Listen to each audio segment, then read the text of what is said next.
نے فرمایا ہے جو سورت واقعہ پڑھے اسے فاقہ نہیں آتا.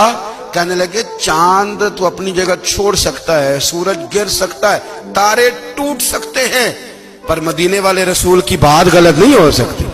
حضور نے فرمایا فاقہ نہیں آئے گا تو انشاءاللہ کبھی بھی نہیں آئے گا. کرنے کا کام یہ ہے کہ ہم اپنے معاملات, اپنی عبادات, اپنی دعائیں کبھی 10 منٹ عادت ہو جائے نا دعا مانگنے کی علیحدہ سے رات کو. حضور نے فرمایا جو فرض نماز کے بعد دعا مانگے اللہ اس کی قبول کر لیتا ہے. نبی پاک صلی اللہ تعالی علیہ وسلم نے فرمایا اللہ مسافر کی دعا قبول فرماتا ہے. حضور نے فرمایا اللہ مظلوم کی دعا قبول فرماتا ہے. حضور نے فرمایا بیمار سے دعا کراؤ اللہ اس کی دعا قبول فرماتا ہے. میرے نبی پاک نے فرمایا ماں باپ جب بھی اولاد کے لیے ہاتھ اٹھائیں, ویسے تو بلے شاہ تو آسمانی اڑ دیے